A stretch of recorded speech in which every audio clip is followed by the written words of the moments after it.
स्वागत है मेरे प्यारे मित्रों। तो फिर अभी हम फैन और वाई की कहानी को आगे बढ़ाते हैं और अभी हमें दिखाया जा रहा है कि नान फैन से कहता है, डैड आप दोनों एक दूसरे को किस क्यों नहीं कर रहे हो, ऐसे तो आप दोनों का ब्रेकअप हो जाएगा। तब फैन नान को डांटता हुआ कहता है कि नान तुम अपना बकवास बंद करो और अब से तुम टीवी में ऐसी बकवास मूवी बिल्कुल नहीं देखोगे। नान तब रोंदू सा शक्ल बनाकर कहने लगता है कि अब तो डैड और सुंदर भैया पक्का अलग हो जाएंगे, अब नान क्या करेगा, अब नान कहाँ जाएगा। और नान को ऐसे रोता हुआ देखकर फैन का मन बिगड़ जाता है। फैन तब वाई के हाथों को पकड़ता है और वाई को अपनी ओर खींचकर वाई के गालों में किस करता है। उसके बाद फैन नान से कहता है कि नान अब तो हो गया, अब जाओ जाकर फिर से सो जाओ। तब नान उदास होता हुआ कहता है कि डैड पर टीवी में तो हीरो हीरोइन एक दूसरे के होठों में किस करते हैं, गाल पर नहीं। और ये सुनकर तो फैन को गुस्सा ही आ जाता है।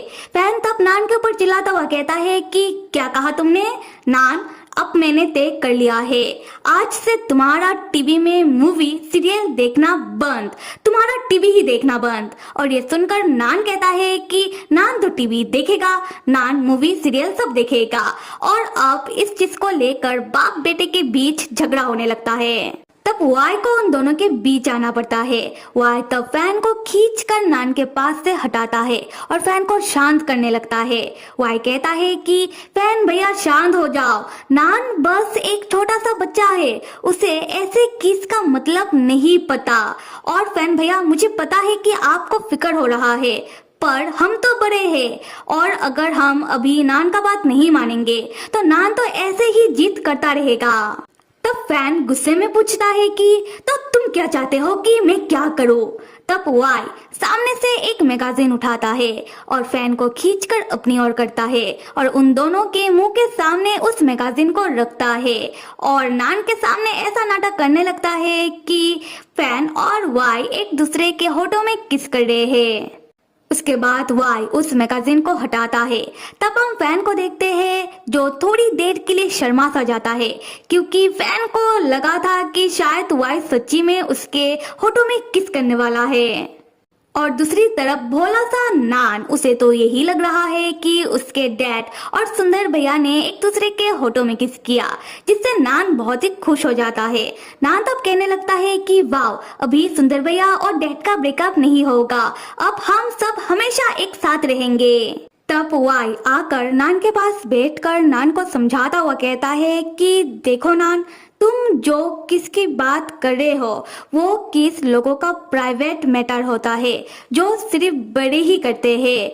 और नान मैं तुम्हें बस ये कहना चाहता हूँ कि नान तुम जब भी मूवी या सीरीज में ऐसा कोई किसिंग सीन देखोगे तब तुम अपना आंखें बंद कर लेना और तुम अपना बड़े होने का इंतजार करो, तब तुम ये सब चीजें देख सकते हो और तब तुम्हें इन सारी चीजों के बारे में समझ भी आएगा।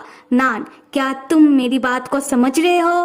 तब नान कहता है कि ठीक है, जैसा सुंदर भैया कहेंगे नान वैसा ही करेगा। अगले सीन में हम देखते हैं कि फैन समुद्र किनारे चल रहा होता है और फैन के पीछे पीछे वाई भी आ रहा होता है। वाई फैन से पूछने लगता है कि फैन भैया आप इतना जल्दी जल्दी में क्यों चल रहे हो। फैन भैया क्या आप कहीं मुझसे नाराज तो नहीं हो, मतलब अभी अभी जो हुआ उसके लिए। तब फैन कहता है कि नहीं तो मैं तुमसे नाराज क्यों होऊंगा। पर यहाँ हम देख पाते हैं कि फैन कहीं ना कहीं वाई से अपना नजरें चुरा रहा था।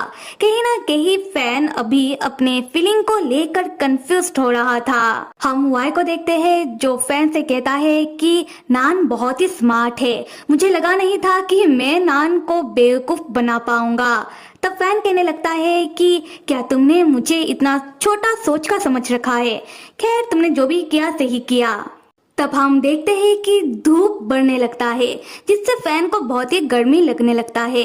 फैन अपना शर्ट उतारने की सोचता है और फैन जैसे ही ऐसा करने वाला होता है वाई तुरंत फैन को एक टॉवेल से लपेट देता है। वाई तब फैन से कहने लगता है कि चलो चलते हैं, नान हमारा इंतजार कर रहा है और ऐसे भी धूप की किरणें डायरेक्ट स्किन पे लगना हानिकारक होता है। तब फैन कहता है कि अच्छा ठीक है, पर एटलीस्ट मैं मेरा शर्ट का बटन तो खोल लूं। वाई तो बहुत ही गुस्से में कहता है कि नहीं, तब वाई गुस्सा करते हुए मन ही मन सोचने लगता है कि सिर्फ मैं ही आपको शर्टलेस देख सकता हूँ, कोई और नहीं। और जब भी मैं ये सोचता हूँ कि वो योजिन आपको कितनी गंदी नजरों से देख रहा था, मेरा खून खौलने लगता है। खैर, तब हम फैन को देखते हैं जिसे बहुत ज्यादा गर्मी लग रहा था। फैन वाई से कहता है कि वाई बस भी करो। अच्छा ठीक है, मैं तुम्हारा बात मान रहा हूँ, मैं मेरा शर्ट नहीं उतार रहा, पर इस टाइल को हटाओ। और यहाँ से होता है सीन शिफ्ट और हम नान को देखते हैं।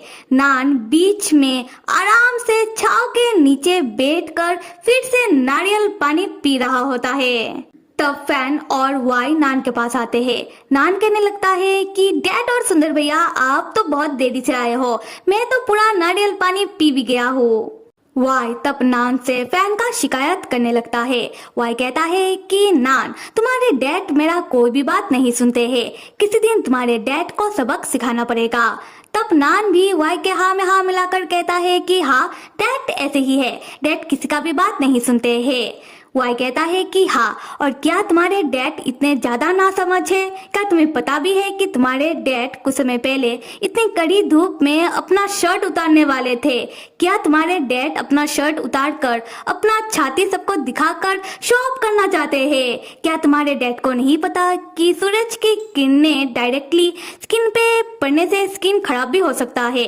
और जैसे ही मैंने तुम्हारे डैड को टॉवल से ढक किया दिया, वो तो मेरे ऊपर ही चिल्लाने लगे। तुम्हारे डैड इतने बड़े हो गए हैं, फिर भी उन्हें खुद को प्रोटेक्ट करना नहीं आता। तब फैन पीछे से वाई से कहता है कि वाई, तुमने क्या कहा कि मैं अपना छाती दिखाकर सबको शो ऑफ करना चाहता हूँ? वाई, तुम ऐसी बातें सोच भी कैसे लेते हो? तब वाई कहता है कि फैन भैया, क्या आप इतना ना समझ हो? फैन भैया, क्या आपने नोटिस नहीं किया कि आपका वो दोस्त योजिन आपको इतनी गंदी नजरों से घूर रहा था? ऐसा लग रहा था कि वो अपनी नजरें से ही आपको नोच लेगा। और ये सुनने के बाद तो फैन अपना सर पीटते हुए कहता है कि वाई, फिर से मत शुरू हो जाना। खैर, नान तब फैन से कहने लगता है कि डैड देखो, सुंदर भैया जो भी कह रहे हैं सही कह रहे हैं, लड़कों को भी खुद को प्रोटेक्ट करना आना चाहिए।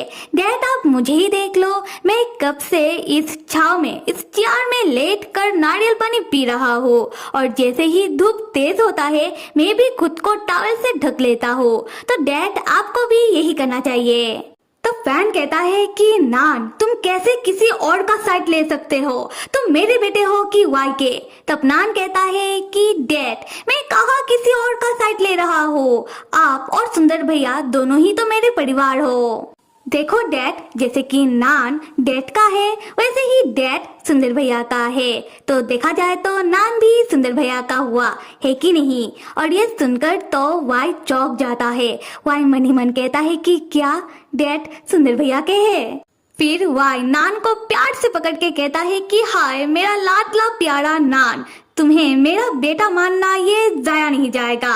और दूसरी तरफ हम फैन को देखते हैं जो नान और वाई को देखकर समझ ही नहीं पा रहा था कि भाई ये चल क्या रहा है, क्योंकि इन दोनों ने तो अपना अलग ही टीम बना लिया। खैर, फिर हम देखते हैं कि वाई नारियल पानी पी रहा होता है और वाई उसी नारियल पानी को फैन को भी पीने के लिए देता है, पर फैन वाई का झूठा नहीं पीता। और अगले सीन में हम देखते हैं कि फैन और वाई बैठकर सनसेट देख रहे होते हैं, पर वाई तो सिर्फ फैन को ही देख रहा होता है। और ठीक उसी वक्त हम किसी को देखते हैं जो छुपकर फैन और वाई का फोटो क्लिक कर रहा होता है, और ये कोई और नहीं बल्कि योजिन होता है। हाँ, योजिन जो फैन और वाई का फोटोज छुपकर क्लिक कर रहा होता है। उसके बाद योजिन किसी को कॉल लगाता है और अपनी फोन से फैन और वाई की फोटोज को किसी को सेंड करता हुआ कह रहा था कि वैसे तो ये फोटोज बहुत ही नॉर्मल है, पर मैंने फैन और वाई की फोटोज को इस तरीके से क्लिक किया है, देखकर लग रहा है कि ये दोनों लवी डबी हो रहे हैं। लवी डबी मेरी जूती, तुम्हें पता है ना कि तुम्हें इन फोटोज को किसको सेंड करना है?